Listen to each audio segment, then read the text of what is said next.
तो हम बात करेंगे यार रिट्स के नोट्स की, ठीक है। सो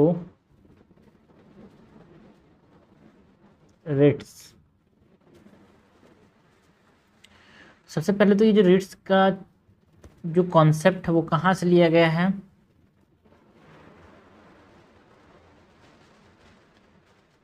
borrowed from the English law, है ना। एंड वहाँ पे कॉन्सेप्ट रहता है ना, प्रेरोगेटिव रिट्स का, वहाँ से लिया गया है।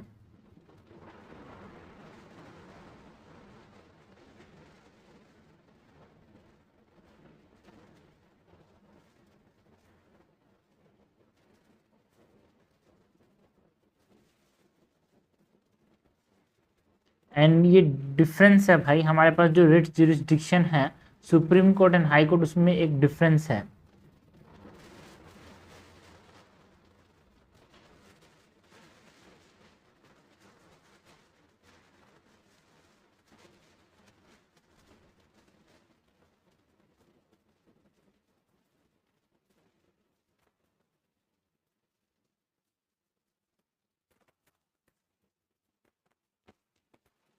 ओके, सो जो सुप्रीम कोर्ट है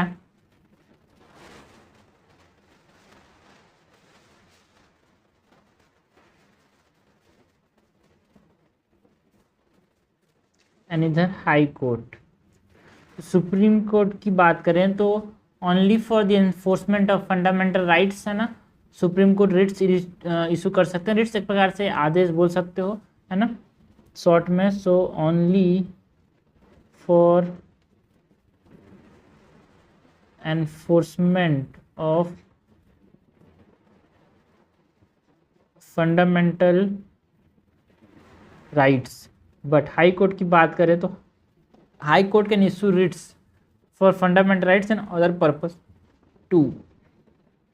तो रिट्स जुरिस्डिक्शन किसका ज़्यादा है आपसे पूछा जाए तो रिट्स जुरिस्डिक्शन जो है हाई कोर्ट का ज़्यादा है as compare to the supreme court.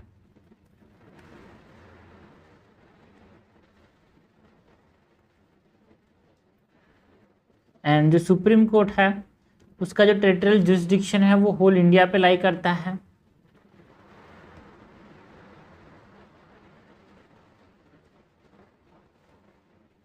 मतलब दायरा जो है वो होल इंडिया पे लाई करता है। एंड दूसरा यहाँ पे हम बात करें हाई कोर्ट की, तो इसका जो टेरिटोरियल जुरिस्डिक्शन है वो एक स्टेट हाई कोर्ट, मतलब स्टेट की टेरिटरी के अंदर काम करेगा। तो ये इसका टेरिटोरियल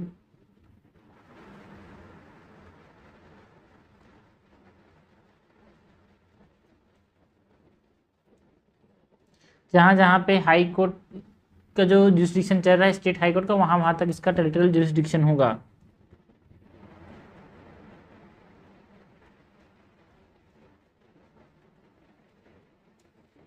एंड जो सुप्रीम कोर्ट है as per article 32 supreme court can not refuse to exercise its writs jurisdiction. यार ये आर्टिकल 32 हमने बात की थी फंडामेंटल राइट्स में कि कोई भी आदमी अगर फंडामेंटल राइट्स वायलेट करता है, जिसको हम बोलते हैं राइट टू कॉन्स्टिट्यूशनल रेमेडीज के अंदर, वो सुप्रीम कोर्ट जा सकता है। तो article 32 as part of article 32 supreme court can not refuse to exercise its jurisdiction.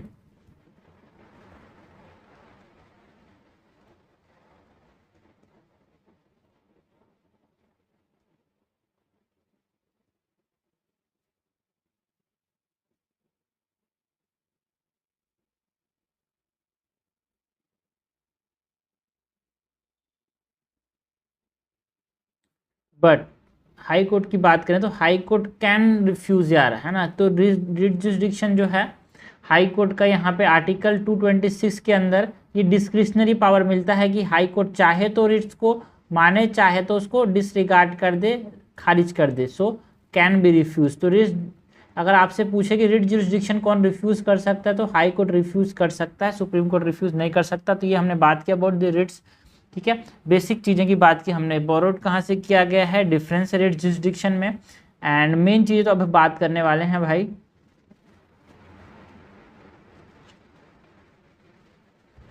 ना मेन चीज़ क्या है, जो हेबियस कॉर्पस है, जो डिफरेंट डिफरेंट रिट्स हैं उसकी बात करते हैं।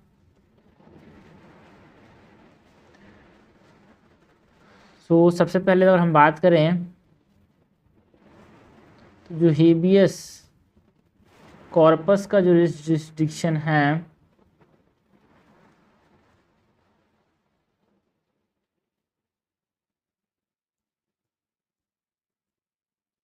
इसकी बात करते हैं। सो ये हेबियस कॉर्पस जो है issued to produce the body of the detainee.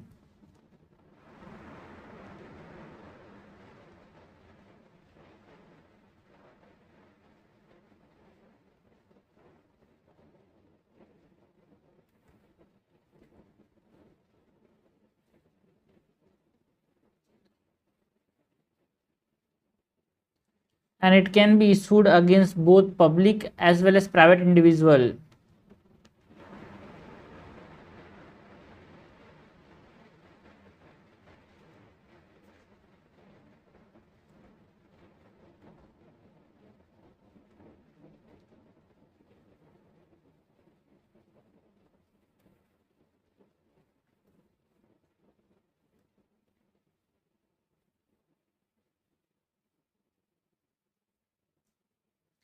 And अगर एक चीज़ की बात करें, हेबियस कॉर्पस को कब इशू नहीं कर सकते, ठीक है। सो नॉट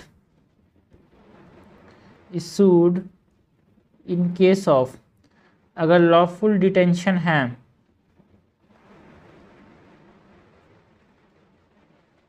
नियम से रिटेन किया गया है, तो उसको इशू नहीं कर सकता हेबियस कॉर्पस का रिट्स को। एंड कंटेम्प्ट ऑफ लेजिस्लेचर या फिर कंटेम्प्ट ऑफ कोर्ट है, उस केस में उसको डिटेन किया गया है, तो उस केसेस में यहाँ पे हम हेबियस कॉर्पस का रिट इशू नहीं कर सकते।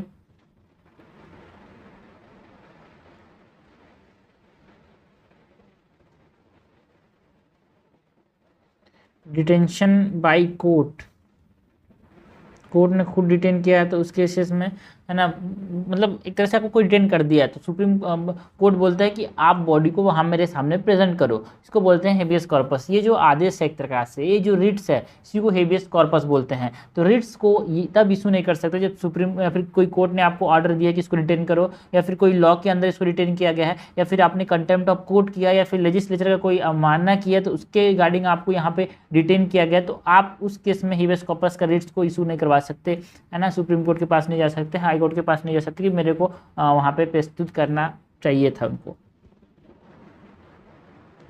Also in case of detention outside to the jurisdiction of court, तो ये रिट्स जो है वो supreme court high court issue करते हैं यार, ठीक है। तो ये हमने बात किया about the writs of habeas corpus.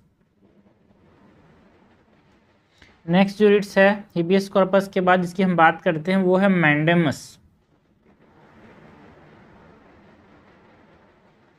Okay, ये जो मैंडेमस का रिट्स है, ये मैंडेमस का रिट्स जो है भाई, इसका मतलब क्या है, it is issued to public authorities,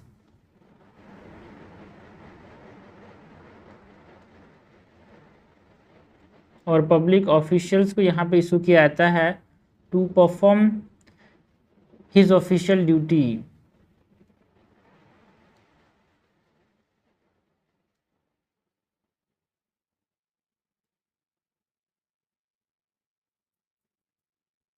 And it can be issued to public bodies and inferior courts. It can also be issued to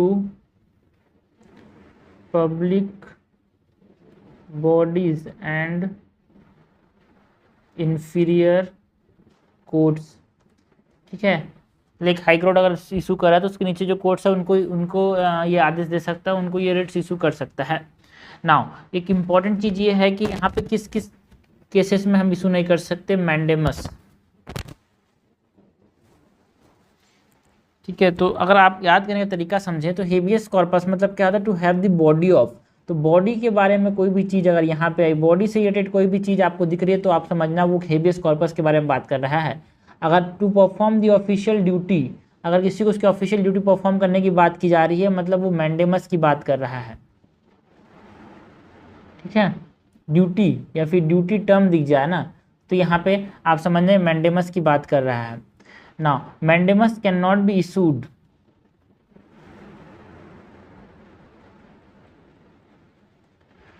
कब इशू नहीं कर सकते मैंडेमस को यार? Against private individual. मैंने बताया यहाँ पे देखो कि जो हेबियस कॉर्पस है ये पब्लिक प्लस प्राइवेट दोनों के रिगार्डिंग यहाँ पे आप इशू कर सकते हो, बट यहाँ पे जो ये मैंडेमस है इसको सिर्फ और सिर्फ आप पब्लिक अथॉरिटीज के खिलाफ इशू कर सकते हो।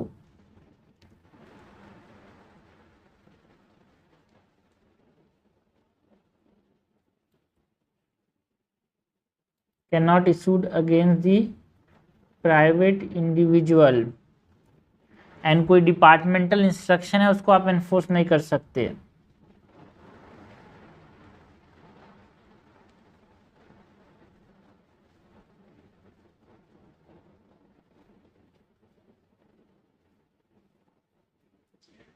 एंड फॉर डिस्क्रिशनरी ड्यूटीज अगर है या फिर कॉन्ट्रेक्चुअल ऑब्लिगेशंस हैं तो उसको यहाँ पे हम क्या नहीं कर सकते, एनफोर्स नहीं कर सकते मैंडेमस के रिट्स के अंदर। मतलब जो सुप्रीम मतलब कोर्ट जो है वो high court and supreme court.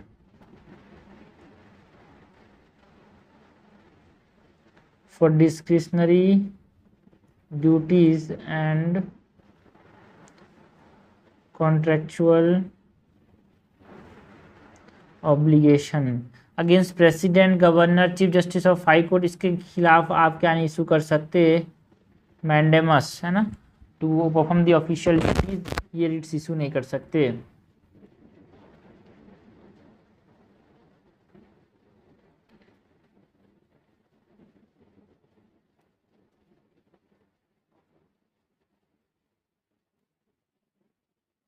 ये हमने बात की कि मैंडेमस किसके किसके खिलाफ नहीं कर सकते।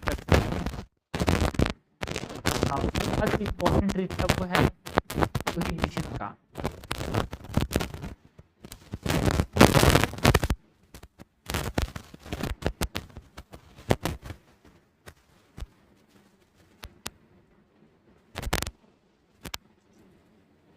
जो प्रोहिबिशन का रिट है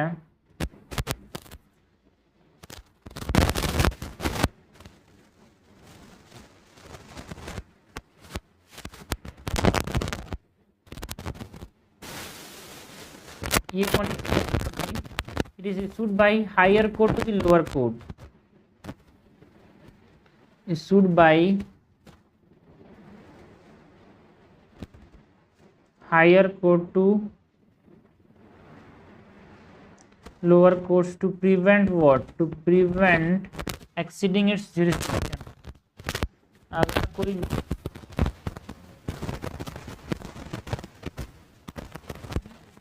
वो कर रहा है,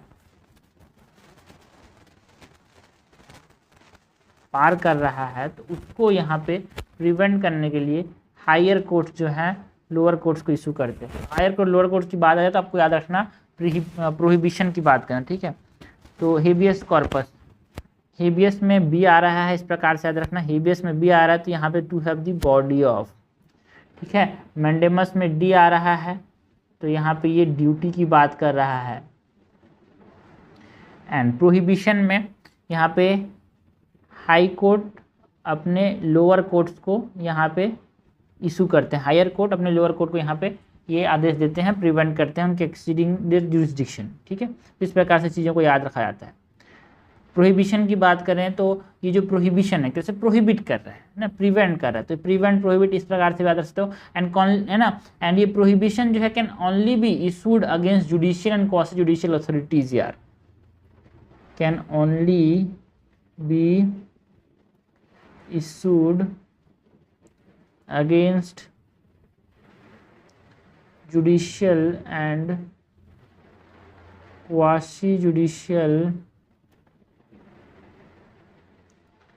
authorities, ओके।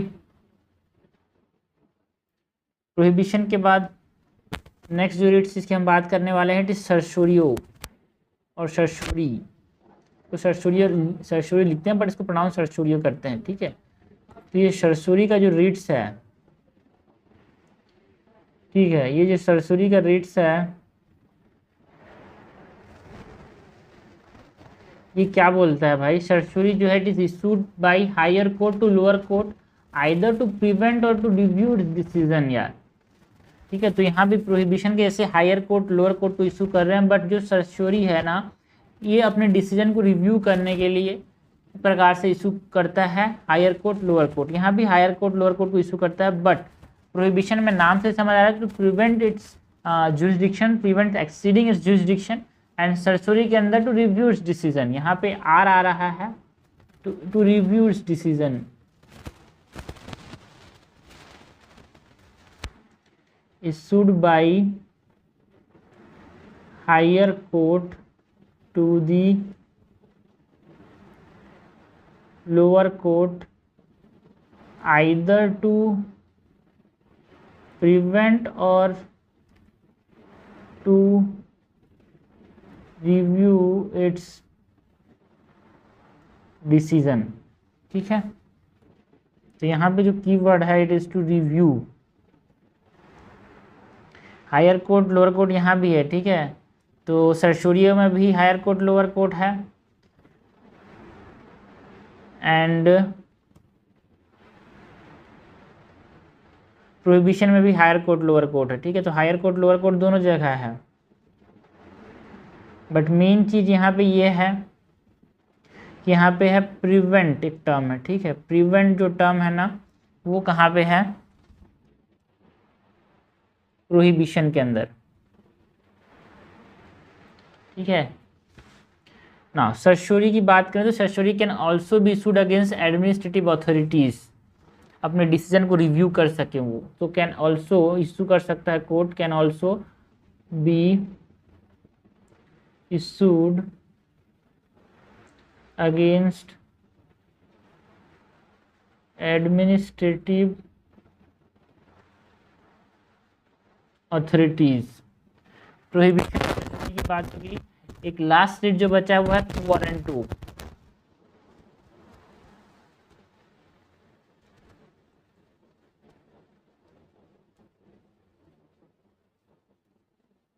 ये जो को वारंटो का जो रिट्स है, ये को वारंटो का रिट्स क्या बोलता है, it is issued to inquire legality of a claim, issued to inquire legality of claim of a person to a public office। कोई भी एक पर्सन है पब्लिक ऑफिस में क्लेम कर रहा है ना, तो उसको है ना लीगलिटी को, उसकी लीगलिटी को चेक करने के लिए को वारंटो यहाँ पे रिट इशू किया जाता है। एनडीए भी देखो यहाँ पे आते हैं, तरीका क्या है, क्लेम की बात हो रही है, claim of a person to public office. ठीक है, क्लेम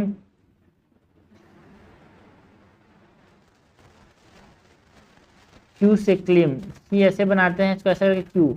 ठीक है, तो क्लेम के वाले चीज़ें जहाँ पे आई क्लेम के बारे में, ये नहीं, क्लेम की बात कहीं भी हो तो आप समझना सी और क्यू एक प्रकार से लगते हैं, तो क्लेम की बात जहाँ भी हो तो हम यहाँ पे बात किसी कर रहे हैं, वारंटो की बात कर रहे हैं। ठीक है, and it can not be issued to, तो यहाँ पे जो कीवर्ड है वो है क्लेम। ठीक है, ministerial office or private office. ठीक है, तो मेनली यहाँ पे जो प्राइवेट ऑफिस के अगेंस्ट जो इशू किया जा रहा है वो क्या है, हेबियस कॉर्पस का मेनली यार, पब्लिक एंड प्राइवेट। ठीक है, तो पब्लिक तो सारे हैं, प्राइवेट जो टर्म है ना वो यहाँ पे हेबियस कॉर्पस के अंदर चीज़ें आती हैं। Can not be issued to ministerial office or private office, बिल्कुल यार quo warranto. And also it can be sought by any interested person, कोई भी पर्सन जाके ये बोल सकता है कि भाई मेरा यहाँ पे क्लेम है, but ministerial office and private office में आप इसको क्लेम नहीं कर सकते। Can be sought by any interested person. ठीक है, तो ये हमने बात की अबाउट डिफरेंट रिट्स यार, habeas corpus, mandamus, prohibition, certiorari and quo warranto, है ना। सुप्रीम कोर्ट, हाई कोर्ट इसको इशू करते हैं।